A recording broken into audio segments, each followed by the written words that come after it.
चलिए मंगलाचरण करते हैं। तिहुवण तिलयम देवम वंदिता तिहुवणिंद परिपूज्यम वोच्छम अणुपेहाओ भवीय जनानंद जननीयो। बोलिए श्री खजराज चंद्रप्रभ भगवान की जय। आचार्य श्री कुमार स्वामी महाराज की जय। आचार्य गुरुवर विद्यासागर समय सागर जी महाराज की जय। निर्यापक श्रमण मुनि पुंगव श्री 108 सुधा सागर जी महाराज की जय। हम सभी बड़े ही सौभाग्यशाली हैं जो हमें आचार्य कुमार स्वामी के महान ग्रंथ कत्तिकेयानुपेक्षा कार्तिकेयानुप्रेक्षा के अध्ययन का अवसर मिल रहा है। 12 भावनाएं चल रही हैं, 2 भावनाएं पूर्ण हो चुकी हैं, तीसरी संसार भावना आज से प्रारंभ हो रही है। आज हम 2 गाथाओं का अध्ययन करेंगे, क्रमशः गाथा क्रमांक 32 और 33। दोनों गाथाएं भाषा की दृष्टि से तो बहुत सरल हैं। संसार भावना में क्या चिंतन किया जाता है इसको यहाँ पर प्रारंभ किया जा रहा है, बहुत सामान्य और सीधे साधे तर्कों के साथ। चलिए प्रारंभ करते हैं। गाथा क्रमांक 32 उच्चारण। एकम, आधा का पूरा का, एकम एकम। चयदि चयदि, शरीरम शरीरम। अर्णम, आधणा पुराणा, अर्णम अर्णम। गिण्हेदि, आधणा और हा, गिण्हेदि गिण्हेदि। णव णवम णवणवम णवणवम। जीवो जीवो। पुणु पुणु पुणु पुणु। अर्णम, आधणा पुराणा, अर्णम अर्णम। 2 बार आया है, अर्णम। गिण्हदि, आधणा और हा, गिण्हदि गिण्हदि। मुंचेदि मुंचेदि। बहुवारम बहुवारम। एकम चयदि शरीरम एकम चयदि शरीरम। अर्णम गिण्हेदि णवणवम। जीवो अर्णम गिण्हेदि णवणवम। जीवो। पुणु पुणु अर्णम अर्णम। पुणु पुणु अर्णम अर्णम। गिण्हदि मुंचेदि बहुवारम। गिण्हदि मुंचेदि बहुवारम। संसार भावना। संसार में जीव जन्म लेता है, मरण करता है, जन्म लेता है, मरण करता है, बार बार जन्म लेता है और मरण करता है, दुख भोगता रहता है, भटकता रहता है, कहीं पर भी उसे सुख मिलता नहीं है। यह बार बार चिंतन करना संसार अनुप्रेक्षा है, संसार भावना है। यहाँ गाथा में भी यहीं से शुरुआत कर रहे हैं। एकम चयदि शरीरम। एकम शरीरम चयदि। एकम एक, शरीरम शरीर, एक शरीर। चयदि छोड़ता है, एक शरीर को छोड़ता है। एकम शरीरम, एक शरीर को।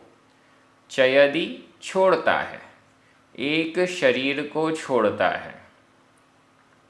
अन्नम गिण्हेदि, अर्णम अन्य को, दूसरे को, गिण्हेदि ग्रहण करता है। एकम शरीरम चयदि एक शरीर को छोड़ता है। अर्णम गिण्हेदि नव नवम, नव नवम नया नया, अन्य दूसरा, नया नया, गिण्हेदि ग्रहण करता है। गाथा इतनी सरल है कि कोई छोटा बच्चा भी चाहे थोड़ा सा बड़ा हो जाए, वो भी इन गाथाओं को समझ सकता है। एकम शरीरम एक शरीर को चयदि छोड़ता है। अर्णम नवनवम अन्य दूसरा, नव नव नया नया, नए नए दूसरे शरीर को गिण्हेदि ग्रहण करता है। कौन? जीवो, जीवो जीव, जीवो जीव एकम शरीरम चयदि एक शरीर को छोड़ता है और अर्णम नवनवम गिण्हेदि अन्य नए नए शरीर को गिण्हेदि ग्रहण करता है। एक शरीर को छोड़ता है, मरण होता है, शरीर को छोड़ देता है, और फिर जब दूसरी जगह दूसरे स्थान पर जन्म हो रहा है तो वहाँ नया नया शरीर उसे मिल जाता है, उसको ग्रहण कर लेता है। यही जन्म मरण, जन्म मरण, जन्म मरण रूप संसार है। संसार इसी को कहते हैं। एक स्थान से मरण हुआ, दूसरे स्थान में जन्म हो गया, फिर उस स्थान से मरण होगा कि नहीं? जरूर होगा, क्यों नहीं होगा। अनित्य भावना में हम पढ़ चुके हैं, जिसका जन्म होता है उसका मरण तो निश्चित है। जिसका जन्म होता है उसका मरण तो निश्चित है। यहाँ से अनित्य भावना स्टार्ट हुई थी। संसार भावना स्टार्ट हो रही है, एक शरीर को छोड़ता है और नया नया शरीर मिलता है। इस मरण से जन्म, मरण से जन्म, और वहाँ कहा गया जन्म के बाद मरण जरूरी है। मरण के बाद क्या है? मरण के बाद फिर से जन्म है, ये यहाँ पर कह दिया गया। संसार भावना कह दी गई। एकम शरीरम एक शरीर को तो छोड़ता है, अर्णम नवनवम गिण्हेदि अन्य नए नए को ग्रहण करता है। मरण यही है। ड्रेस और एड्रेस का बदलना। एक को छोड़ता है, एक ड्रेस को छोड़ता है, नई ड्रेस को धारण करता है जीव, नए शरीर को धारण करता है जीव, ये उसका जन्म माना जाएगा। पुणु पुणु, पुनः पुनः, पुणु पुणु, पुनः पुनः, बार बार, अर्णम अर्णम, अन्य अन्य को, दूसरे शरीर को, दूसरे शरीर को गिण्हदि ग्रहण करता है। बार बार दूसरे अन्य शरीर को गिण्हदि ग्रहण करता है और मुंचेदि छोड़ता है। बार बार अन्य शरीर को, दूसरे शरीर को ग्रहण करता है, गिण्हदि ग्रहण करता है, मुंचेदि छोड़ता है। ग्रहण करता है, छोड़ता है। बार बार नए नए शरीर को, अन्य शरीर को, दूसरे शरीर को ग्रहण करता जाता है, छोड़ता जाता है। और ये सब कितनी बार होगा? बहुवारम, बहुत बार, बहुवारम, बहुत बार, पुणु पुणु, बार बार। एक ही गाथा में पुणु पुणु भी आ गया जिसका अर्थ भी बहुत बार है, और बहुवारम भी आ गया जिसका अर्थ भी बहुत बार है।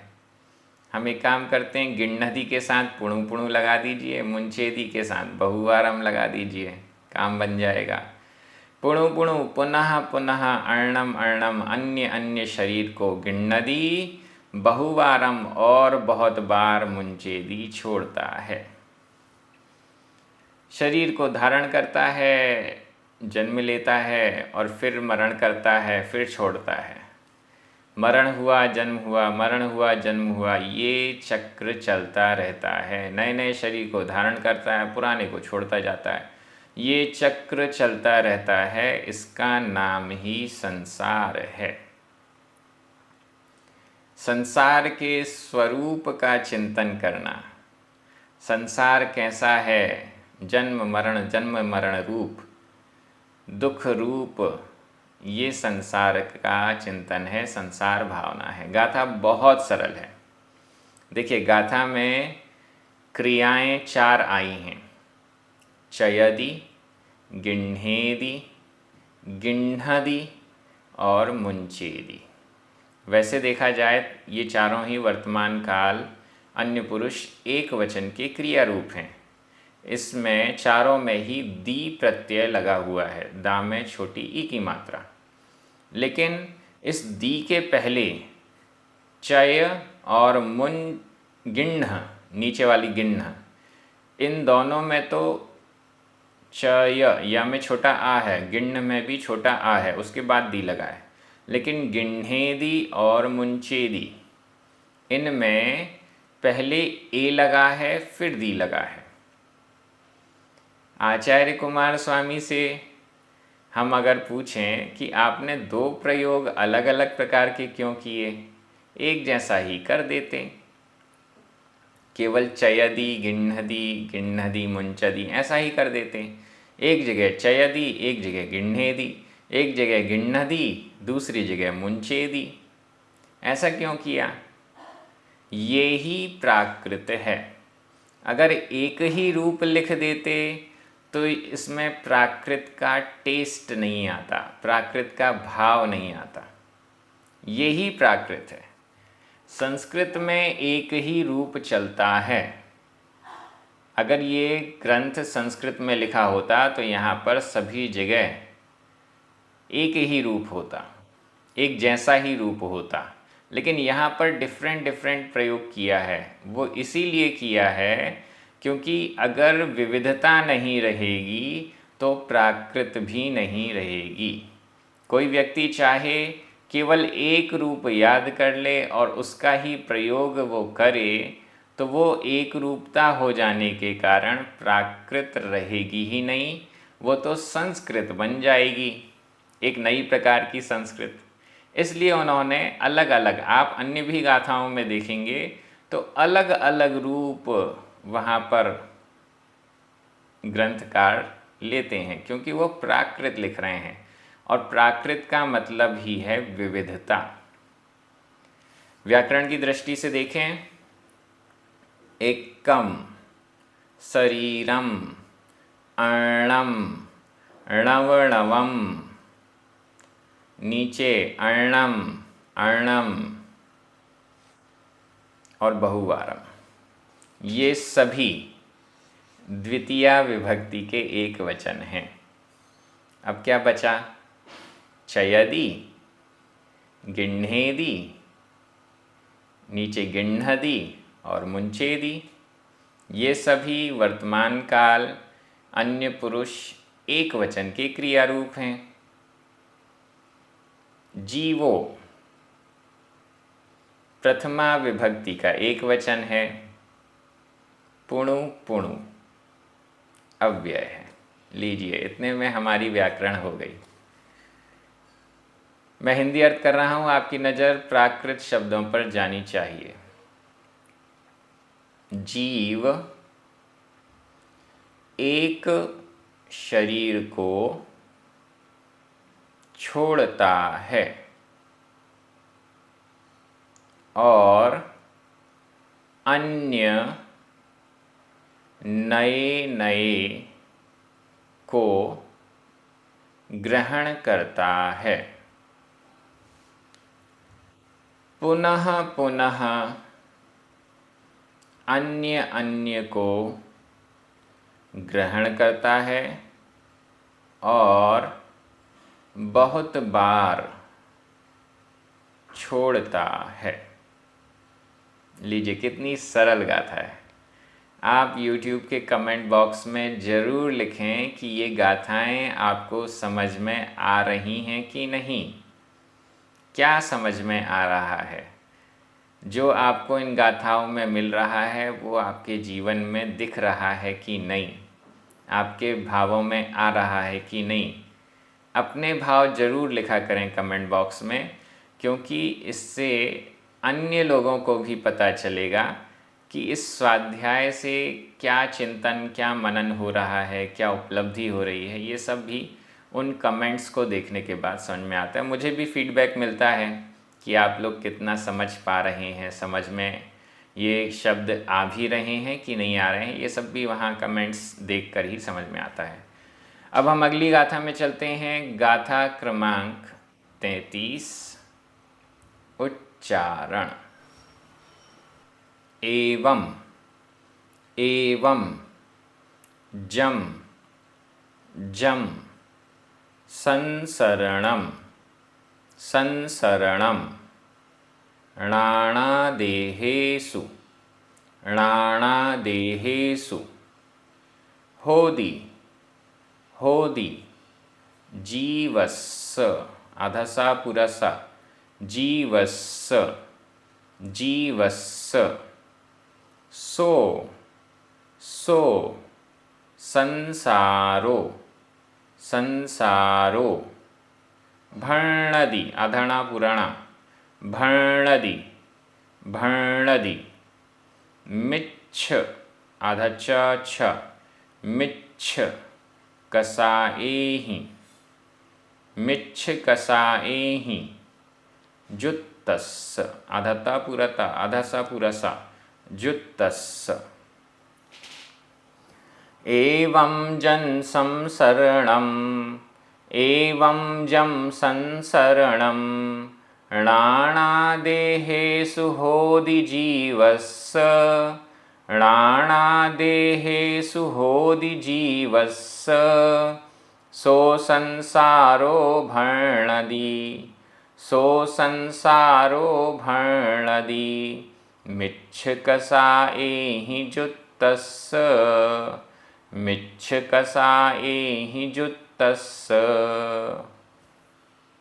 लीजिए, सो संसारो भणदि, सो वह, संसारो संसार, भणदि कहा जाता है, वह संसार कहा जाता है, वह संसार कहा जाता है। किसे संसार कहा जाता है? पिछली गाथा में जो बताया गया कि एक शरीर को छोड़ता है, दूसरे को धारण करता है, फिर नया शरीर ग्रहण करता जाता है, छोड़ता जाता है। ये जो क्रम है सो संसारो संसार भणदि कहा जाता है, वह संसार कहा जाता है। ऊपर वाली लाइन से चलते हैं। एवं इस प्रकार, पूर्व वाली गाथा में कहे हुए के अनुसार, एवं इस प्रकार, जम संसरणम, जम जो, संसरणम संसरण करना है, भ्रमण करना है, संसरणम संसरण करना, भ्रमण करना, यहाँ से वहाँ, वहाँ से यहाँ, ये जो भटकना है, एक स्थान से दूसरे स्थान जाना है, एक शरीर से दूसरे शरीर को धारण करना है। संसरणम, जम संसरणम सो संसारो, जो संसरण करना है, जो एक स्थान से दूसरे स्थान परिभ्रमण करना है, एक शरीर से दूसरे शरीर को धारण करना है, यह संसरण संसार भणदि कहा जाता है। एवं इस प्रकार जम संसरणम णाणादेहेषु, णाणा नाना अनेक, देहेषु देह यानी शरीरों में, अनेक शरीरों में, अनेक देहों में, एक के बाद एक दूसरा, एक के बाद दूसरा, एक के बाद दूसरा, नाना देहेषु नाना देहों में, अलग अलग अनेक देहों में, शरीरों में, जन्म संसरणम, जो संसरण करना है, यहाँ से वहाँ होना है, परिभ्रमण है, सो संसारो भरनदी, वह संसार भरनदी कहा जाता है।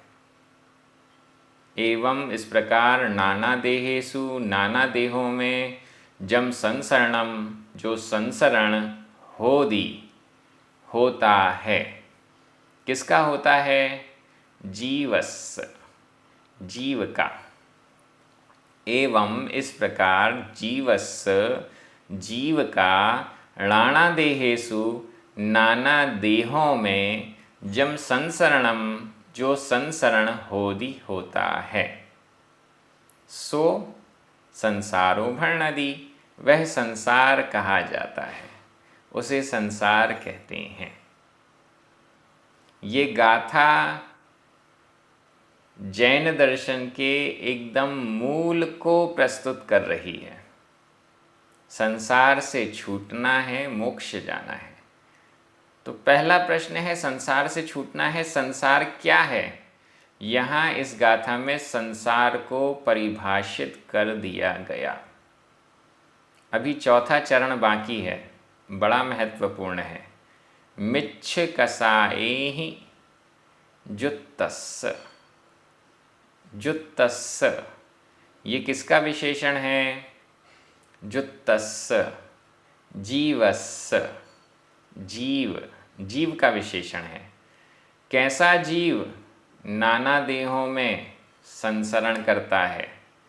मिच्छ कसाएहि जुत्तस्य, मिच्छ मिथ्या, मिथ्यात्व, कसाएहि और कसायों के द्वारा, मिथ्यात्व और कसायों से जुत्तस्य, युक्त, सहित, मिथ्यात्व और कषायों से सहित ऐसे जीवस्य, जीव का, मिथ्यात्व और कषायों से युक्त जीव का, जम संसरणम, जो संसरण है, नाना देहेषु, नाना देहों में, अनेक शरीरों में, जो संसरण होदी होता है, सो संसारो भरनदी, वह संसार कहा गया है।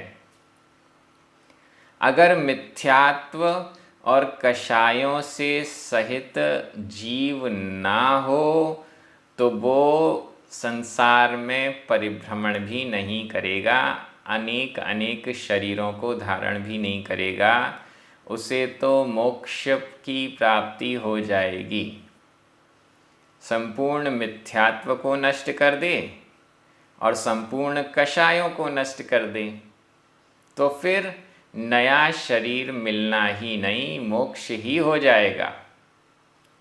मोह दो प्रकार का है, मिथ्यात्व दर्शन संबंधी और कषाय चारित्र संबंधी। इस संपूर्ण मोह को जिसने नष्ट कर दिया वो तो मुक्त जीव बनना ही बनना है, अब उसका मरण होना नहीं है। यहाँ पर भी मिच्छ कसाएहि जुत्तस्य, मिथ्यात्व और कषायों से युक्त जीव के नाना देहों में परिभ्रमण होता है। अगर वो मिथ्यात्व और कषायों को छोड़ देता है तो फिर उसका परिभ्रमण संसार में होगा ही नहीं, वो तो मुक्त बन जाएगा। मिथ्यात्व क्या है? सच्चे देव शास्त्र और गुरु के प्रति श्रद्धा नहीं होना, सम्यक दर्शन का नहीं होना, खोटे देव शास्त्र गुरु के प्रति मान्यता, सात तत्वों के प्रति विपरीत मान्यता, ये है मिथ्यात्व। श्रद्धान से संबंधित है, श्रद्धान में गड़बड़ी। और कषाएं क्रोध, मान, माया, लोभ, जो आत्मा को कसता है, पराधीन करता है, दुख देता है, वह कषाय है। क्रोध, मान, माया, लोभ, इसको तो समझते ही हैं।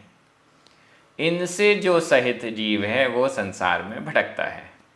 अगर इनसे हम रहित होने का प्रयास करेंगे तो संसार में भटकना भी नहीं पड़ेगा। बहुत अच्छी ये गाथा, एकदम सरल, स्पष्ट है। व्याकरण की दृष्टि से देखिए, एवं यह अव्यय है, जम संसरणम सो संसारो, ये प्रथमा विभक्ति के एक वचन हैं। णाणादेहेषु सप्तमी विभक्ति का बहुवचन है। होदी, भर्णदी, ये दोनों ही वर्तमान काल अन्य पुरुष एक वचन के क्रिया रूप हैं। जीवस्स और नीचे जुत्तस्स षष्ठी विभक्ति के एक वचन हैं। मिच्छकसायेहि तृतीया विभक्ति का बहुवचन है। इस प्रकार से व्याकरण हो गई बहुत सरल। अगर हमने थोड़ा सा संधि विच्छेद सीख लिया प्राकृत का, शब्दों के अर्थ हमें समझने आने लग गए कि यहाँ णाणा का अर्थ नाना, भर्णदी भर्ण क्रिया का अर्थ कहना, मिच्छ का अर्थ मिथ्या, ऐसे कुछ शब्दों के अर्थ समझ लिए। और तीसरी चीज़ बचती है विभक्ति। कसाएहि ये तृतीया विभक्ति का बहुवचन है। देहेषु सप्तमी विभक्ति का बहुवचन है।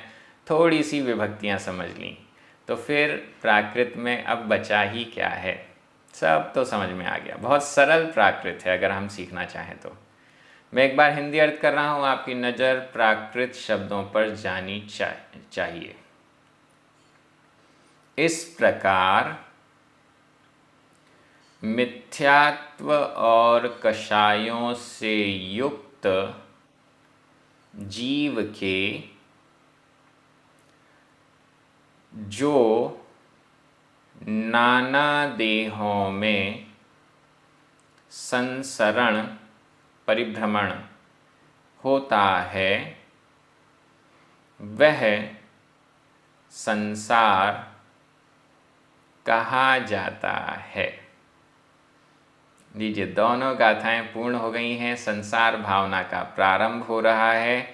दोनों गाथाएं बहुत स्पष्ट और सरल शब्दों में संसार को क्या स्वरूप है उसको समझाने में हमें समर्थ हैं, और हमें समझ में भी आ रहा है संसार क्या है, ये हमें समझ में आ रहा है।